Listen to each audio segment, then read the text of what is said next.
నరుడు జీవించలేడు. ಮರಣವು ತಪ್ಪಿಸಿಕೊಳ್ಳದೆ ಯಾವ ನರ ಮನುಷ್ಯನು ಬದುಕುವುದಿಲ್ಲ.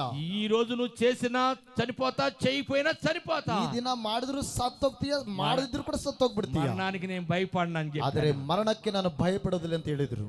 ఆయన నవ్వి నీ ఇష్టం బాబా అని పంపించేశాడు. ಅವರು ನಗ್ಗಿ ನಿನ್ನ ಇಷ್ಟ ಅಂತ ಕಳಿಸಿಬಿಟ್ರು. అయితే ಆದರೆ 10 లక్షలు కావాలన్నారు. 10 ಲಕ್ಷ ಬೇಕಂತ ಹೇಳಿ, నా దగ్గర 100 రూపాయలు కూడా లేవు. ನನ್ನ ಬಳಿಯಲ್ಲಿ 1 ರೂಪಾಯಿ ಕೂಡ ಇಲ್ಲ. ప్రార్థన చేసుకున్నాం, ಪ್ರಾರ್ಥನೆ ಮಾಡ್ತಾ ಇದೀವಿ. ఆ సమయంలో ఆ ఏపీలో సీఎం, ఏపీಯಲ್ಲಿ ಸಿಎಂ ಆಗಿರುವಂತ 10 లక్షలు చెక్కు రాసి ఇచ్చాడు. ఎంబటే 10 ಲಕ್ಷವನ್ನು ಚೆಕ್ ఒక్క రోజులో ಒಂದು ದಿನದಲ್ಲಿ. చప్పలు కొట్టండి. చెప్పలోడు దేవుడు మాయపడుస్తుండ. ముందు 5 లక్షలు ఇచ్చాడు. మొదలదాకా 5 లక్షలు కొట్టు. 5 లక్షలకు ఆపరేషన్ చేశాడు. 5 లక్షಕ್ಕೆ ಆಪರೇಷನ್ ಆಯ್ತು. 4 రోజులు నేను బయటికి హాస్పిటల్లో నుంచి. 4 ದಿನಗಳಿಂದ ಹೊರಗೆ ಬರಲಿಲ್ಲ, హాస్పిటల్ ಅಲ್ಲಿ ఇದ್ದೆ. డాక్టర్ నాడు ఈయన కోమాలోకి వెళ్ళిపోయాడు, ఈయనకు పిడిసలు వచ్చినాయి, ఇంకొక 5 లక్షలు కావాలి, ఒక్కొక్క ఇంజెక్షన్ 50,000 అవుతాయి అన్నాడు. ಇವರು ಕೋಮಕ್ಕೆ ಹೋಗಿದ್ದಾರೆ, ಆಮೇಲೆ ಪಿಡಿಸ್ ಬರ್ತದೆ, ನೀವು 5 ಲಕ್ಷ ಬೇಕೆ ಅಂತ ಹೇಳಿದರು. మళ్ళా వెళ్ళాం, సీఎం దగ్గరికి వెళ్ళాడు మా బాబు. కండివి ఆయన దైవ ప్రేమ కలిగి ಅವರು ದೇವ 5 లక్షలు ఇచ్చాడు. ಮತ್ತೆ 5 ಲಕ್ಷ ಕೊಟ್ಟರು. 10 లక్షలు ఇచ్చిన 10 ಲಕ್ಷ ಕೊಟ್ಟರು. ఆయన గ్యారంటీ చెప్పలేదు, గ్యారంటీ ಹೇಳಿಲ್ಲ. నీవు ఆరాధిస్తున్న దేవుడు, ఆయన సేవ చేస్తున్న నా దేవుడు, ನೀನು ಆರಾಧಿಸುವ ದೇವರು ಮತ್ತು ನೀನು ಸೇವೆ ಮಾಡ ನಿನ್ನ ದೇವರು, మీరందరూ కన్నీటితో ప్రార్థన చేస్తున్నారు, ఆ దేవుడే ఈయన్ని బ్రతికించాలి. ನೀವು ಮಾಡುವ ಪ್ರಾರ್ಥನೆಯಿಂದಲೂ ಈ ಮನುಷ್ಯನನ್ನು ಅವರೇ ಬದುಕಿಸಬೇಕು. నా భార్య, పిల్లలు, బంధువులు, రక్త సంబంధులు, దైవ సేవకులు అందరూ కన్నీటి ప్రార్థన చేస్తామన్నారు. ನನ್ನ ಮಕ್ಕಳು, ಸಭೆ ವಿಶ್ವಾಸಗಳು, ದೈವ ಸೇವಕರು ಕಣ್ಣೀರಿಂದ ಪ್ರಾರ್ಥಿಸಿದರು. వాళ్ళ ప్రార్థన 4 రోజుల తర్వాత దేవుడు తిరిగి లేచి కూర్చునేలా చేశాడు. ಅವರ ಒಂದು ಪ್ರಾರ್ಥನೆ ದೇವರು ನನ್ನನ್ನು ಎದ್ದು ಕೂತ್ಕೊಳ್ಳುವ ಹಾಗೆ ಕರ್ತನು ಮಾಡಿದ್ದಾರೆ. ఆ ఆపరేషన్ ముందు, థియేటర్ ముందు నాకు కొంచెం మెలకు ఉంది. ఆ ఆపరేషన్ థియేటర్ ಹೋಗುವ ಸಮಯದಲ್ಲಿ ಸ್ವಲ್ಪ ನನಗೆ ನೆನಪಿದೆ. నేను అన్నాను, దేవుని అంటున్నాను, నా పిల్లల్ని అప్పుల పాలు చేయొద్దు. ನಾನು ದೇವರ ಸಂಗಡ ಮಾತಾಡ್ತಿದ್ದೇನೆ, ನನ್ನ ಮಕ್ಕಳನ್ನು ಸಾಲಗಾರರಾಗಿ ಮಾಡಬೇಡ.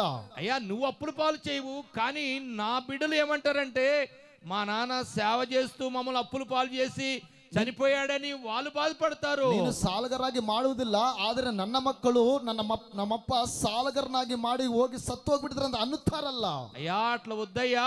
అయ్యా కರ್ತನೆ ಹಂಗ ಬೇಡಯ್ಯా ಅಂತ. 25 సంవత్సరాలు సేవ చేశాను, 25 ವರ್ಷ ಸೇವೆ ಮಾಡಿದ್ದೇನೆ, ఒక 500 మందికి బాప్టిసాలు ఇచ్చాను, 500 మందికి విశ్వాసిಗಳಿಗೆ రక్షణ కొట్టిದ್ದೇನೆ, కొన్ని సంఘాలు కట్టించాము, ಕೆಲವು ಸಭೆಗಳು ಕಟ್ಟಿದ್ದೇನೆ. చాలు, ಇನ್ನು ಸಾಕು, నన్ను తీసేసుకో, నన్ను ತೆಗೆದುಕೊಂಡ್ಬಿಡು, వాళ్ళని బాధ పెట్టమాకు, ಅವ್ರನ್ನ ಬಾಧಪಡಿಸಬೇಡ, అప్పుల పాలు చేయమాకు, ಅವ್ರನ್ನ ಸಾಲಗಾರರಿಗೆ ಮಾಡಬೇಡ అని నేను అనుకున్నాను. ಎಂದು ನಾನು ಅನ್ಕೊಂಡೆ. ఒకవేళ నువ్వు బ్రతికిస్తే, ಒಂದು ವೇಳೆ ನೀನು ಬದುಕಿಸಿದ್ರೆ ನನ್ನನ್ನು ఓటి కుండగా ఉంచొద్దు, ನಾನು ಖಾಲಿ ಪಾತ್ರೆಗೆ ನಿಲ್ಲಿಸಬೇಡ. పెద్ద ఆపరేషన్ జరిగిందని, ದೊಡ್ಡ ಆಪರೇಷನ್ ಆಗಿದೆ, నేను ఇంట్లో ఉండను, ನಾನು ಮನೇಲಿ ಇರಲ್ಲ. నా ఆపరేషన్ ఎలా జరిగిందో తెలుసండి? ನನ್ನ ಆಪರೇಷನ್ ಹೆಂಗೆ ನಡೀತು ಗೊತ್ತಾ? ఆ గుండె ఇక్కడ నుంచి కోసేసి ನನ್ನ ಎದೆ ಇಲ್ಲಿಂದ ಸೀಳಿ ఆ గుండె పక్కన పెట్టి ಆ ಹೃದಯವನ್ನು ಪಕ್ಕಕ್ಕಿಟ್ಟು ఆ బెలూన్ పెట్టి బెలూన్ మీద గుండె ఆడిస్తూ అప్పుడు దాన్ని రిపేరింగ్ చేశారు. ಆ ಬಲೂನ್ ಹೆಂಗ ರೀತಿ ಹೊಡ್ಕೊಂಡದ್ದು ಅದೇ ತರ ಪಕ್ಕಕ್ಕೆ ಬಿಟ್ಟು ಅದು ಆಪರೇಷನ್ ಮಾಡಿದ್ರು. ఏదైనప్పటికీ దేవుని మహాకృపను బట్టి నేను ప్రార్థించుకున్నాను. నేను తిరిగి బయటికి వస్తే 25 సంవత్సరాలు చేసిన సేవ కంటే ఎక్కువ సేవ చేస్తేనే నన్ను బ్రతికించావు. ಮತ್ತೆ ತಿರುಗಿ ಬಂದ್ರೆ 25 ವರ್ಷಕ್ಕಿಂತಲ್ಲ ಇನ್ನು ಅಧಿಕವಾಗಿ ವರ್ಷಗಳು ಸೇವೆ ಮಾಡ್ತೀನಿ ಒಪ್ಪಿಕೊಂಡು. మొదట వాక్యం చెప్పను, నన్ను బ్రతికిస్తే సాక్షిగానే నిలబడతాను. ಮೊದಲದಾಗಿ ವಾಕ್ಯ ಹೇಳಲ್ಲ, ನೀನು ಜೀವಿಸುವುದಾದರೆ ನನ್ನ ಸಾಕ್ಷಿని ತಿರುಗಿ ತಿಳಿಸ್ತೇನೆ. అందుకే దేవుడు మీ మధ్యలోకి నడిపించాడు. ಹಾಗಾಗಿ ಕರ್ತನು ನಿಮ್ಮ ಬಳಿಗೆ ನನ್ನನ್ನು ಬರಮಾಡಿದ್ದಾನೆ. 16 గంటలు ప్రయాణం చేశాను. 16 ಗಂಟೆಗಳ ಕಾಲ ನಾನು ಪ್ರಯಾಣ ಮಾಡಿದ್ದೇನೆ. మా పిల్లలు వద్దన్నారు, ನನ್ನ ಮಕ್ಕಳು ಬೇಡ ಅಂತ భార్య వద్దన్నది, ನನ್ನ ಹೆಂಡತಿ ಬೇಡ ಅಂದ್ರು. నాతో తోడుగా వస్తున్న పాస్టర్ హ్యాండ్ ఇచ్చేసాడు, ನನ್ನ ಜೊತೆ ಬರುವಂತ ಸೇವಕರು ನಾನು ಬರಕ್ಕಾಗಲ್ಲ ಅಂತ ಕೈ ಕೊಟ್ಟರು. నేను అన్నాను, ನಾನಾದ್ರೆ మనుషులు విడిచిపెడతారు, ಮನುಷ್ಯರು ತೊರೆದು ಬಿಡ್ತಾರೆ, వాళ్ళు మధ్యలో విడిచిపెడతారు, ಆ ಮನುಷ್ಯರು ಮಧ್ಯದಲ್ಲಿ ಬಿಟ್ಟು ಹೋಗ್ಬಿಡ್ತಾರೆ. ఆయన నాకు తోడు రాకపోయినా ಆತನು ನಮ್ಮ ಜೊತೆಗೆ భయపడవద్దు, ನೀನು ಭಯಪಡಬೇಡ, నేను వెళ్తాను, ನಾನು ಹೋಗ್ತೇನೆ. నన్ను బ్రతికించిన దేవుడు ಜೀವಿಸುವ ದೇವರು నడుస్తున్నాడు, ಮುಂದೆ ನಡೆಸ್ತಾ ಇದ್ದಾರೆ.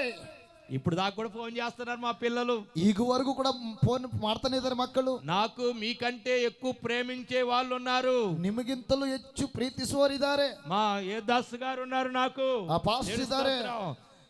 అలాగనే మార్కు గారు ఉన్నారు, మంచి స్నేహితులు ఉన్నారు ಹಾಗೆ ಮಾರ್ಕ್ కర్ణాటకలో ಪಾಸ್ಟರ್ ಇದ್ದಾರೆ, ಕರ್ನಾಟಕದ ಒಳ್ಳೆ ಸೇವಕರುಗಳಿದ್ದಾರೆ అని మా పిల్లలకి ధైర్యం చెప్పి ಹಂಗ ನಮ್ಮ ಮಕ್ಕಳಿಗೆ ಧೈರ್ಯ ಹೇಳಿ ఈ రాత్రిಯಲ್ಲಿ మీ మధ్యలో ನಿಮ್ಮ మధ్యದಲ್ಲಿ దేవుడు నన్ను సజీవుడిగా ದೇವರು ನನ್ನ ಸಜೀವವಾಗಿ ನಿಲ್ಲಿಸಿಕೊಟ್ಟಿದ್ದಾರೆ. ఆమేన్. ఎన్ని అయిపోయినండి? ಎಷ್ಟಾಯ್ತು? 6 అయిపోయినాయి. 6 అండి 5. అయితే ప్రియులారా, ಅದೇ ದೇವ್ರ ಮಕ್ಕಳೇ, ఇక దేవుడు బ్రతికించాడు, నాకు ఒక పని పెట్టాడు. దైవ సేవకులకు సహాయం చేయడానికి వాళ్ళందరినీ సమకూర్చి బీద సేవకులందరినీ గ్రామాలు తిరిగి చర్చిలు లేని వారికి వాళ్ళకి సహాయం చేయడానికి దేవుడు నన్ను నిలబెట్టాడు. ದೇವರ ಮಹಾಕೃಪೆಯಿಂದ ನಾನು ಮತ್ತೆ ಜೀವಿಸಿದೆ. ಇವತ್ತು ಅನೇಕ ಸೇವಕರಿಗೂ ಮತ್ತು ಸಣ್ಣ ಸಣ್ಣ ಗ್ರಾಮಗಳಿಗೆ ಹೋಗಿ ಸೇವೆ ಮಾಡಕ್ಕೆ ದೇವರು ಸಹಾಯ ಮಾಡಿದ್ದಾರೆ. విధవరాలకి, అనాథ పిల్లలకి, విధవರಿಗೆ, అనాథ మಕ್ಕಳಿಗೆ సహాయం చేయడానికి, సహాయం ಮಾಡಲಿಕ್ಕೆ దేవుడు నన్ను వాడుకుంటున్నాడు, నన్ను ఉపయోగిస్తాడు. అంటే మాకు ఎక్కడ సపోర్ట్ పైనుంచి ఏమి దేశాల నుంచి ఏమి లేదు. ಇತರ ದೇಶಗಳಿಂದ ನಮಗೆ ಯಾವುದೇ ಸಪೋರ್ಟ್ಗಳಿಲ್ಲ. ప్రభు నాకు అప్పగించిన బాధ్యత అది. ಆದ್ರೆ ಕರ್ತನನ್ನು ಕೊಟ್ಟಂತ ಬಾಧ್ಯತೆ ಅದು. నాకు ఆపరేషన్ అయిన ఒక సంవత్సరంలోనే ನನಗೆ ಆಪರೇಷನ್ ಆಗೋ ಒಂದೇ ವರ್ಷದಲ್ಲಿ బైక్ తోలుకుంటూ బైక్ బిట్టుಕೊಂಡು ఆ అడవిలో వెళ్తా ఉన్నాను. ಆ ಅಡವಿಯಲ್ಲಿ ಹೋಗ್ತಾ ಇದ್ದೆ. విధవరాలకి, అనాథ పిల్లలకు బట్టలు పంచొద్దామని, ವಿಧವರಿಗೆ, ಅನಾಥ ಮಕ್ಕಳಿಗೆ ಬಟ್ಟೆಯನ್ನು ಕೊಟ್ಟು వాళ్ళకి ఇచ్చి వస్తుండగా ಅವ್ರು ಕೊಟ್ಟು ಬರ್ತಿರುವಾಗ మళ్ళా అపవాది అటాక్ చేశాడు. ಮತ್ತೆಯೂ ಸೈತಾನನ್ನು ಅಟ್ಯಾಕ್ ಮಾಡಿದನು. కింద పడిపోయాను, ಹೊಡೆದನು, ನಾನು ತೆಳಗೆ ಬಿದ್ದುಬಿಟ್ಟೆ. చెయ్యి ఇరిగిపోయింది, ಕೈ ಮುರಿದೋಯ್ತು. అడవిలో ఎవరు లేరు, ಅಡವಿಯಲ್ಲಿ ಯಾರು ಇಲ್ಲ. బండి నా మీద పడిపోయింది, ಗಾಡಿ ನನ್ನ ಮೇಲೆ ಬಿದ್ದು ಬಿಟ್ಟಿದೆ. గంట సేపు ఎవరు రాలేదు, 1 ಗಂಟೆ ಆದ್ರೂ ಯಾರು ನನ್ನ ಬಳಿಗೆ ಬರಲಿಲ್ಲ. చెయ్యి లెగవటలేదు, ಈಗ ಕೈ ಮೇಲಕ್ಕೆ ಎದ್ದಳಕ್ಕೆ ಆಗ್ತಾ ಇಲ್ಲ. నేను ఒక్కసారి పైకి చూశాను, ನಾನೊಂದು ಸಾರಿ ಮೇಲೆ ನೋಡಿದೆ. నా దేవుడు పైన ఉన్నాడు, ನನ್ನ ದೇವರ ಮೇಲೆ మన ಇದ್ದಾನೆ. దేవుడు పైన ఉన్నాడు, ನಮ್ಮ ದೇವರು ಮೇಲೆ ಇದ್ದಾನೆ. చూస్తున్న దేవుడు, ಆತನು ನೋಡುವ ದೇವರು, ఆగను చూసిన దేవుడు, ಆತನು ಆಗ ನೋಡುವ యోబును ದೇವರು, చూసిన దేవుడు, యోబును ನೋಡುವ ದೇವರು. ఆయన నాకు శక్తినిచ్చాడు. ಆತನು ನನಗೆ ఈ ಶಕ್ತಿಯನ್ನು ఇరిగిపోయిన ಕೊಟ್ಟಿದ್ದಾನೆ. చేయితోనే ಮುರಿದಂತ ಕೈಯಿಂದ బండి పక్కకి నెట్టేసి ಆ ಬಂಡಿನ ಪಕ್ಕಕ್ಕೆ ಇಟ್ಟುಬಿಟ್ಟು ఎవరో లేపినట్టుగా లేపారు. ಯಾರೋ ನನ್ನ ಎಬ್ಬಿಸಿದಾಗ ಎಬ್ಬಿಸಿದರು. అందుకే ఇప్పుడు కూడా ఈ చెయ్యి ఇంకా పైకి లేకపోతుంది. ಹಾಗಾಗಿ ಇವಾಗಲೂ ಕೂಡ ಕೈ ಮೇಲಕ್ಕಾಗ್ತಾ ಎದ್ದಳಕ್ಕಾಗ್ತಾ ಇಲ್ಲ. ఎన్ని శోధనలు వచ్చినా, ಎಷ್ಟು ಶೋಧನೆಗಳು ఎన్ని ఇబ్బందులు వచ్చినా, ಎಷ್ಟು ಇಬ್ಬಂದಿಗಳು మీ ಬಂದರು, జీవితాల్లో కూడా 6 బాధలు, 6 భయంకరమైన శోధనలు మీరు అనుభవించలేదా? ನಿಮ್ಮ ಜೀವಿತಗಳು ಕೂಡ తప్పించలేదా 6 మిమ్మల్ని? ಬಾಧೆಗಳು, 6 ಕಷ್ಟಗಳು నన్ను ಅನುಭವಿಸಲು తప్పించిన ತಪ್ಪಿಸುವ, దేవుడు, నన్ను కాపాడిన దేవుడు, నన్ను బతికించిన దేవుడు. ನನ್ನ ಬದುಕಿಸಿದ ದೇವರು. నీవు భయపడవద్దు, ನೀನು ಭಯಪಡಬೇಡ, విశ్వాసాన్ని కోల్పోవద్దు, ವಿಶ್ವಾಸವನ್ನು ಬಿಟ್ಟು ಹೋಗಬೇಡ, ధైర్యంగా ఉండు, ಧೈರ್ಯವಾಗಿರು. ఏబు భార్య వలె నువ్వు నీ భర్తని, నీ పిల్లల కృంగదీమాకో. ಯೋಬ ಹೆಂಡತಿನಾಗೆ ನಿನ್ನ ಮಕ್ಕಳನ್ನು ನಿನ್ನ ಯಜಮಾನನ ಕೃಂಗಿಸಬೇಡ. ప్రార్థన చేయి, ಪ್ರಾರ್ಥನೆ ಮಾಡು, ప్రార్థన చేయి, ಪ್ರಾರ್ಥನೆ ಮಾಡು. చివరగా ಕೊನೆಯದಾಗಿ చెయ్యి ఆపరేషన్ జరిగి ఉంది, మంచంలో పండుకుని ఉన్నాను. ಕೈ ಆಪರೇಷನ್ ಆಯ್ತು, ಮಂಚದ ಮಲ್ಕೊಂಡಿದ್ದೆ. నా భార్య ఒక మంచం అటు ఇటు చెరొక మంచం మీద మేము పడుకుని ఉన్నాం. ಆ ಪಕ್ಕದಲ್ಲಿ ಅವರು ಮಲ್ಕೊಂಡಿದ್ರು. తెల్లవారుజామున స్వరం వినపడతా ఉంది. ಆದ್ರೆ ಬೆಳಗಿನ ಜಾವದಲ್ಲಿ ಒಂದು ಸ್ವರ ಕೇಳಿಸ್ತಾ ಇದೆ. నువ్వు లేచి పక్కకి వెళ్ళమన్నాడు. ನೀನು ಎದ್ದು ಪಕ್ಕಕ್ಕೆ ಹೋಗು ಎಂದ್ರಿ. దేవుని స్వరం, ದೇವರ ಸ್ವರವು. నేనన్నాను 4 అయింది, ఇంకా టైం ఉంది, కొంచెం కునుకుతా నిద్రపోతాను. ನಾನು ಹೇಳಿದೆ ಇನ್ನು 4 ಗಂಟೆ ಆಗಿದೆ, ಇನ್ನು ಸ್ವಲ್ಪ ಮಲಗ್ತೀನಿ ಅಂತ ಹೇಳ್ದೆ. ఆయన మాట నేను వినలేదు, ಆದ್ರೆ ಆತನ ಮಾತನ್ನ ಕೇಳಿಲ್ಲ. దేవుని స్వరం వినపడుతుంది, ದೇವರ ಸ್ವರವನ್ನು ಕೇಳಿಸ್ತಾ ಇದೆ. ఆ పడక మీద నుంచి పక్కకి వెళ్ళమన్నాడు. ನೀನು ಆ ಹಾಸಿಗೆಯಿಂದ ಎದ್ದು ಪಕ್ಕಕ್ಕೆ ಹೋಗಿ ಅಂತ ಹೇಳಿದ್ರು. నేను లెగవలా, ನಾನು ಎದ್ದಳಕ್ಕಾಗ್ಲಿಲ್ಲ. ఒకే ఒక్క నిమిషంలో, ಒಂದೇ ಒಂದು ನಿಮಿಷದಲ್ಲಿ పైన తిరుగుతున్న ఫ్యాను తెగి ఊడి ఎక్కడ పడిందో తెలుసా అండి? ಮೇಲೆ ತಿರುಗಾಡುವ ಆ ಫ್ಯಾನು ఇరిగిపోయిన చెయ్యి మీద పడింది. ಅದು ಮತ್ತೆ ಆ ಕೈ ಮುರಿದಂತ ಅದಕ್ಕೆ ಮತ್ತೆ ಬಿತ್ತು. సామెత ఒకటి ఉందిగా, మూలిగై నక్క మీద తాటికాయ పడ్డట్టుగా. అది ఆయన చేసిన సెట్ అవ్వలేదేమో, ఆ దెబ్బకి అది పడంగానే ఇరిగిన చెయ్యి మీద పడింది. ಆಪರೇಷನ್ ಮಾಡುವಾಗ ಆ ಕೈ ಸೆಟ್ ಆಗ್ಲಿಲ್ಲನೋ. మా పాస్టమ్మ గారు తల ఇలా ఉంది, ఇద్దరు తల మధ్యలో పడిందండి. ಆದ್ರೆ ಪಾಸ್ಟರ್ ఏమి అపాయం కాకుండా ಆ ತಲೆ ಮಧ್ಯದಲ್ಲಿ ಬಿತ್ತು, ಅವ್ರಿಗೆ ಯಾರಿಗೂ ಏನಾಗಿಲ್ಲ. జీవితంలో వచ్చిన శోధన, వేదన అన్ని కూడా ಜೀವಿತದಲ್ಲಿ ಶೋಧನೆ, ವ್ಯಾಧಿಯನ್ನು ಕರ್ತನ ಬಿಡುಗಡೆ ಮಾಡಿದ. అన్ని అనుభవించాను, ಕಷ್ಟವೆಲ್ಲ అయినా ಅನುಭವಿಸಿದೆ. నా దేవుడిని నేను కించపరచలేదు, నా దేవుడు నాకు అన్యాయం చేసాడు అని నేను అనలేదు. ಆದರೂ ದೇವರು ನನ್ನ ಅನ್ಯಾಯ ಮಾಡಿದಾನೆ, ನಾನು ಕೃಂಗಿಸಿದನ್ನದು ಯಾವತ್ತೂ ನಾನು ಹೇಳಿಲ್ಲ. మనము ఏదో చిన్న బాధరంగంలో దేవుని దూషించేస్తున్నాం, దేవుని తిట్టేస్తున్నాం. ಬಾಧೆ ಬಂದಾಗ ತಕ್ಷಣ ನಾವು ದೇವರನ್ನು ಬೈದು ಬಿಡ್ತೀವಿ. ನಾವು దేవుడు నాకు అన్యాయం చేశాడు, ದೇವರು ನನ್ನ ಅನ್ಯಾಯ ಮಾಡಿದಾನೆ, నాకు మోసం చేశాడు, ನನಗೆ ಮೋಸ ಮಾಡಿದಾನೆ, నేను ఇన్ని రోజుల నుంచి పోతున్నా, నాకు స్వస్థత రాలేదు, ನಾನು ಹಿಂಗೆ ಹೋಗ್ತೀನಿ, ನನಗೆ ಯಾವ ಸ್ವಸ್ಥ నా ಆಗಿಲ್ಲ, అప్పులు బాలేదు, ನನ್ನ ಸಾಲ ಹೋಗ್ಲಿಲ್ಲ, నేను దేవుని విడిచిపెడతా, ನಾನು ದೇವರನ್ನು ಬಿಟ್ಟು ಬಿಡ್ತೇನೆ, అడగపోతా, ನಾನು ಬೇರೆ ಕಡೆ ಹೋಗ್ತೇನೆ. అలా పోమాకండి, ಯಾವತ್ತು ಹೋಗ್ಬೇಡ್ರಿ, నిరీక్షణ కలిగి ఉండండి, ನಿರೀಕ್ಷಣೆಯಿಂದಿರ್ರಿ, విశ్వాసం కలిగి ఉండండి. ವಿಶ್ವಾಸದಿಂದಿರ್ರಿ. దేవుడు నిన్ను పరీక్షిస్తున్నాడు, ದೇವರು ನಿನ್ನ ಪರೀಕ್ಷಿಸುವವನಾಗಿದ್ದಾನೆ. కూడా పరీక్షించాడు, ಯೋಬನನ್ನು ಪರೀಕ್ಷಿಸುವ ಹಾಗೆ దేవుని గెలిపించాడు. దేవుని స్తోత్రం. ಯೋಬನು ದೇವರನ್ನು ಗೆಲ್ಲಿಸಿದನು. అపవాది ఏమన్నాడు దేవుని దగ్గరికి? ಅಪವಾದಿ ಅಂತ ದೇವರ ಬಳಿಗೆ ಹೋಗಿ ಏನಂತ ఏమన్నాడు? ಹೇಳಿದ? యోబు సంగతిని నాకు అప్పగిస్తే నిన్ను దూషించేలాగా చేస్తానన్నాడు. ಯೋಬನ ಸಂಗತಿ ನನಗೆ ಕೊಟ್ರೆ ನಿನ್ನನ್ನು ದೂಷಿಸುವ ಹಾಗೆ ನಾನು ಮಾಡ್ತೀನಿ ಅಂತ ಹೇಳಿದನು. యోబు మరి చాలా సంవత్సరములు ఆ వేదన అనుభవిస్తూ బూడిదలో ఉండి కుష్టి వ్యాధితో భయంకరంగా ఉండి అంత కూడా ఆయనకి యేసయ్యని గెలిపించాడు.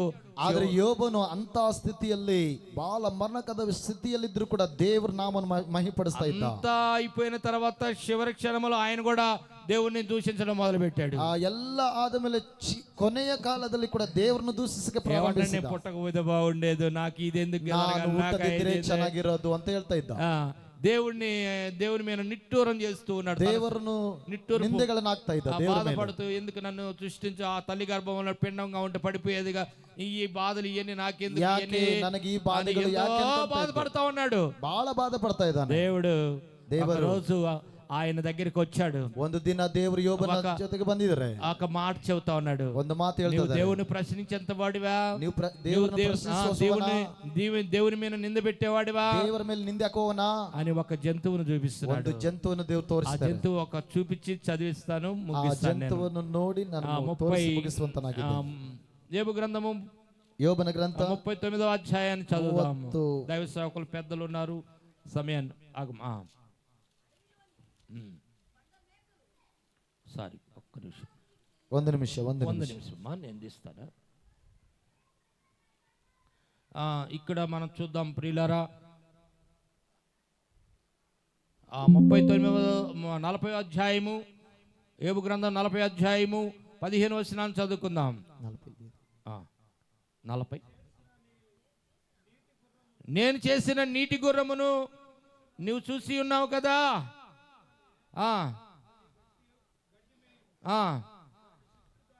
దాని శక్తి దాని నడుములో ఉన్నది, దాని బలము దాని కడుపులో నరములో ఉన్నది.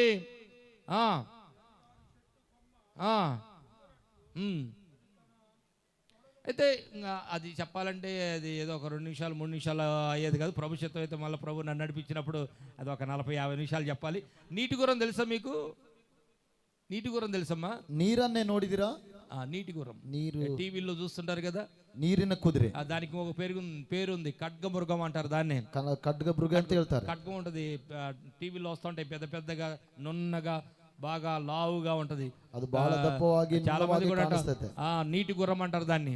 అది నీరిన కుదిరే అంత దాన్ని చూపిస్తూ దాని గురించి మీరు తర్వాత చదువుకోండి. అధ్యాయము 40 అధ్యాయము 41 అధ్యాయములో ఆ యొక్క నీటి గుర్రం గురించి 2 అధ్యాయాలు దేవుడు రాస్తూ, ಅದು 2 అధ్యాయాలు సహా ఈ నీరిన కుదిరిన కురితూ దేవుడు మాట్లాడుతా యోబుకు తెలివి వచ్చేలాగా ఆ జంతువును చూపిస్తా ఉన్నాడు. యోబునికి తెలివికి బರುವ ಹಾಗೆ ಆ ಜಂತುವು దేనికి భయపడదంటది.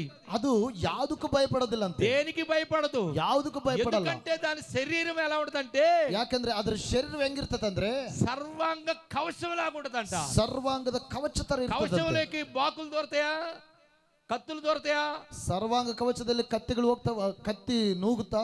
అది అంతా మందంగా ఉంటది. అందుకని బడిత తీసుకుని వచ్చిన బల్లెం తీసుకుని వచ్చిన ఆ నీటి గుర్రం అంట భయపడదంట. అది ಏನೇ ಕಡ್ಗಳು ತಗೊಂಡ್ಬಂದ್ರು ಅದಕ್ಕೆ ಹಾಕಿದ್ರು ಕೂಡ ಅದು ಆ ನೀರಿನ ಕುದುರೆ ಎದುರುವುದಿಲ್ಲ ಅಂತೆ. ఎందుకంటే దాని శరీరములో ఏమి దిగబడదు, ఏం గుచ్చుకోదంట. ಯಾಕಂದ್ರೆ ಅದರ ಶರೀರದಲ್ಲಿ ಏನು ಚುಚ್ಚಕ್ಕಾಗಲ್ಲ. అలాగనే మన జీవితంలో కూడా, ಹಾಗೆಯೇ ನಮ್ಮ ಜೀವಿತದಲ್ಲೂ ಕೂಡ ఎఫెసీయులకు రాసిన పత్రిక 6వ అధ్యాయం తర్వాత చదువుకుంటే, ఎఫెసీ గ్రంథ 6ನೇದಲ್ಲಿ ನೋಡುವಾಗ సర్వాంగ కవచాన్ని మీరు ధరించుకోండి. ಸರ್ವಾಂಗದ ಕವಚను ಧರಿಸಿಕೊಳ್ಳ್ರಿ. సర్వాంగ కవచాన్ని ధరించుకోండి. ಸರ್ವಾಂಗ ಕವಚను ಧರಿಸಿಕೊಳ್ಳ್ರಿ. దేవుని వాక్యంతో ఉతక స్నానం చేయండి. ದೇವರ ವಾಕ್ಯದ ಉತಕ ಸ್ನಾನ ಮಾಡಿರಿ. ఎన్ని అపవాది శోధన బాణాలు వేసినా మీకు గుచ్చుకోవు. ಏನು ಸೈತಾನನು ಏನೇ ಮಾಡಿದರೂ ಕೂಡ ಅವನು ಚುಚ್ಚಲಾರವು, ಕುಂಗಿపోవు, ನೀನು ಕುಂಗಿಸಲ್ಪಡುವುದಿಲ್ಲ. అప్పుడు యోబుకి మళ్ళా బుద్ధి వచ్చి, ಆಗ ಯೋಬನಿಗೆ ಮತ್ತೆ ಬುದ್ಧಿ ಜ್ಞಾನ ಬಂದು క్షమాపణ కోరాడు. ದೇವರನ್ನು ಕ್ಷಮಾಪಣೆ బాధపడతా ఉన్నాడు, బాధపడతా ఇದ್ದಾನೆ. అయ్యా నన్ను క్షమించయ్యా, అయ్యా నన్ను క్షమించు ಅಂತ ಹೇಳ್ತಾನೆ. చిన్న పిల్లల నోటి మీద నేలేసుకున్నట్టు నేను నేలేసుకున్నానయ్యా, అతను ತುಟಿಗಳ ಮೇಲೆ ಕೈ ಇಟ್ಕೊಂಡು సారీ ಅಂತ ಹೇಳ್ತಾನೆ. నోటి మీద నేలేసుకున్నానయ్యా, ಬಾಯಿ ಮೇಲೆ ಬೆರಳು ಇಟ್ಕೊಳ್ತಿದ್ದೀನಯ್ಯಾ. విశ్వాసంలో ఉండి ఉండి ఉండి ఒక్కసారి పడిపోయి దేవుడు ವಿಶ್ವಾಸದಲ್ಲಿ ಇದ್ದು ಒಂದೇ ಸರಿ ಬಿದ್ದು ಹೋಗ್ಬಿಟ್ಟಿದನು. కానీ మళ్ళీ ఈ దేవుడు యోబుని క్షమించాడు. ಆದ್ರೆ ಯೋಬನನ್ನು ಮತ್ತೆ ದೇವರು ಕ್ಷಮಿಸಿದರು. పోగొట్టుకొని అన్ని డబల్ వచ్చినాయి. చప్పలు కొట్టండి. దేవుని స్తోత్రం కలుగును గాక. ಆಶೀರ್ವಾದ ಮತ್ತೆ ఏదైనా నువ్వు నష్టపోయావేమో, ಯಾವ್ದು ನಷ್ಟ ಹೊಂದಿದೆಯೇನೋ, శరీరంగా నువ్వు నలిగిపోతున్నావేమో, ಶರೀರ ವಿಷಯದಲ್ಲಿ ನೀನು ನಲಿಗಿ ಹೋಗ್ತಾ ಇದೆಯೇನೋ, తల మొదలుకొని అరికాలు వరకు చిన్న చిన్న రోగములతో బాధపడుతున్నావేమో, ತಲೆಯಿಂದ ಪಾದದವರೆಗೂ కృంగిపోవద్దు. ಕೃಂಗಿ ಹೋಗ್ಬೇಡ. గాయపరుసువాడును నేను, పైన దాకా చేద్దాం. గాయపరుసువాడు నేనే, ಗಾಯ ಮಾಡುವನು ನಾನೇ, గాయముల కట్టువాడును ಗಾಯವನ್ನು ಕಟ್ಟುವವನು నేనే, ನಾನೇ, నా అరిచేతులు మిమ్మల్ని చెక్కి ఉన్నాను, ನನ್ನ ಅಂಗೈಯಲ್ಲಿ ನಿಮ್ಮ నా ಚಿತ್ರಿಸಿಕೊಂಡಿದ್ದೇನೆ, గాయముల ద్వారా మీకు ನನ್ನ ಗಾಯಗಳಿಂದ ನಿಮಗೆ స్వస్థత ఉన్నది. ಸ್ವಸ್ಥತೆ ಕಲಾಗ್ತದೆ. ఆయన పొందిన గాయముల ద్వారా ಆತನು ಹೊಡೆದಂತ స్వస్థత ఉన్నది. ಗಾಯಗಳಿಂದ ನಮಗೆ ಸ್ವಸ್ಥತೆಯಾಗಿದೆ. ఆయన మన కొరకే గాయపరచబడ్డాడు. ಆತ ನಮಗಾಗಿ ಗಾಯಪಟ್ಟನು. ఎన్నో రోగాలకి మందులు లేవు, ಎಷ್ಟೋ ರೋಗಗಳಿಗೆ ಔಷಧಿ ಇಲ್ಲ, ఎన్నో రోగాలకి డాక్టర్లు కనిపెట్టలేక అల్లాడిపోతున్నారు. ಎಷ್ಟೋ ರೋಗಗಳಿಗೆ ಔಷಧಿ ಕಂಡಿಡಕ అలాంటి మందు లేని ప్రతి వ్యాధికి యేసయ్య గాయముల నుంచి స్వస్థత ఉన్నది. ಪ್ರತಿಯೊಂದು ವ್ಯಾಧಿಗಳಿಗೆ ಕರ್ತನು ಯೇಸು ಸ್ವಸ್ಥತೆ ನೀಡುವಂತನಾಗಿದ್ದಾನೆ. కనుక ಆದ್ದರಿಂದ ప్రియ సహోదరి సహోదరుడా, ಪ್ರಿಯ ಸಹೋದರ ಸಹೋದರನೇ, ఏ చెప్పుకోలేని వేదనతో ఉన్నావో, ಯಾವ ಹೇಳಿಕೊಳ್ಳರಂತ ವ್ಯಾಧಿಯಲ್ಲಿದೆಯೋ, చెప్పుకోలేని రోగముతో ఉన్నావేమో, ಹೇಳಿಕೊಳ್ಳರಂತ ರೋಗದಲ್ಲಿದೆಯೇನೋ, మరవినే దేవునికి చెప్పు. ನಾವು ಮೊರೆಡುವಂತ ದೇವರಿಗೆ ఆయన వింటాడు, ಆತನು ఆయన ಕೇಳುತ್ತಾನೆ, ఆలకిస్తాడు, ಆತನು ಆಲಿಸುವಂತನಾಗಿದ್ದಾನೆ, కన్నీరు తుడుస్తాడు, ಕಣ್ಣೀರು నీ ಒರೆಸುವಂತನಾಗಿದ್ದಾನೆ, ఆయుష్ పొడిగిస్తాడు. ನಿನ್ನ ಆಯುಷ್ಯನ್ನು నా ఆయుష్ ಕೊಡುವಂತನಾಗಿದ್ದಾನೆ. పొడిగించాడు. ನನ್ನ ಆಯುಷ್ಯ ಕೊಟ್ಟಂತ ದೇವರು చనిపోయాడన్నారు, ಸತ್ತು ಹೋದನಂತ ಹೇಳಿದ್ರು, తిరిగి లేపాడు. ಆದ್ರೆ ತಿರುಗಿ ದೇವ್ರು ನನ್ನ ಎಬ್ಬಿಸಿದನು. ఇంకా బలముగా దేవుని సేవ చేస్తున్నాను. ಇನ್ನು ಬಲವಾಗಿ ಸೇವೆ ಮಾಡ್ತಾ ಇದ್ದೀನಿ. దేవుడు మిమ్మల్ని కూడా అలా వాడుకొనును గాక. ದೇವರು ನಿಮ್ಮನ್ನು ಸಹ ಅದೇ ತರ ಉಪಯೋಗ ಮಾಡ್ಲಿ. మంచి ఆరోగ్యం ఇచ్చును గాక. ದೇವರು ಒಳ್ಳೆ ಆರೋಗ್ಯ ಕೊಡ್ಲಿ, మీ ನಿಮ್ಮೆಲ್ಲರಿಗೂ హృదయ వాంఛలను తీర్చును గాక. ದೇವರ ನಿಮ್ಮ ಅವಶ್ಯಕತೆ ತೀರಿಸಲಿ. God bless you. దేవుడు మన ఆశీర్వాద ಮಾಡ್ಲಿ. చిన్న ప్రార్థన చేసి చిన్న ప్రార్థన చిన్న ప్రార్థన. పరిశుద్ధుడా, ప్రేమ కలిగిన తండ్రి, చిన్న ప్రార్థన. వందనాలు ప్రభా, స్తుతులు స్తోత్రములు తెలియజేస్తున్నాం ప్రభా. నేను వేరే మార్గములు వెళుతుండగా నాయన ఈ ప్రాంతంలో అన్నగారు ఏ దాస్ అన్నగారిని పలకరించాం. అన్నా మీరు ఈ ప్రాంతానికి రాండి అన్నా, ఇదిగో 3 రోజులు మీటింగులు జరుగుతున్నాయి అన్న, వచ్చి వెళ్ళమని మరి ప్రభా మీ దాసునికి మీరే తెలియచేస్తున్నారు ప్రభా. నేను బలహీనుడు అనుకోలేదు, నేను బలహీనుడు అనుకుంటే ఇంత దూరం రాలేను. నీ బలము నీ శక్తి నాకు ఇచ్చి ఈ రాత్రి ప్రభా ఇన్ని 100 కిలోమీటర్లు ప్రయాణం చేసి మరి నాయన కొన్ని గంటలు ప్రయాణం చేసి నువ్వు నన్ను నా పట్ల చేసిన అయ్యా ఈ గొప్ప కార్యం ప్రభా, నిజముగా నన్ను బ్రతికించావు, సజీవుడిగా ఉంచావు నాయన. నన్ను ఇంకా నిలబెడుతున్నందుకు స్తోత్రాలు ప్రభా. అనగారు అబ్రాహ్మణ్ గారు, ఆయా వారి కుమారులు, ఆయా ఫ్యామిలీ సంఘాన్ని అంతా కూడా దీవించండి, ఆశీర్వదించండి. విజయ కుమార్ అన్న గారు ఉదయం మంచి వాక్యం అందించారు, మళ్ళీ తిరిగి మీ దాసులు మంచి వాక్యం అందించబోతుండగా బలపరచండి. నీ చిత్తమైతే మరొకసారి బిడ్డల యొద్దకు నడిపించండి. మమ్మల్ని ఇంకా మీరు వాడుకోమని, ఈ గ్రామాన్ని ఈ ప్రజలను దీవించి ఆశీర్వదించమని, మమ్మల్ని ప్రేమతో ఆహ్వానించిన దైవ సేవకులను కూడా దీవించి బలపరచమని, ఇంతవరకు తర్జుమ చేసిన అయ్యా నీ దాసుని ఇంకా బలంగా వాడుకోమని సర్వశక్తుడి యేసు నామములో వేడుకుంటున్నాను తండ్రి. ఆమేన్. అందరికి వందనాలండి. హల్లెలూయా.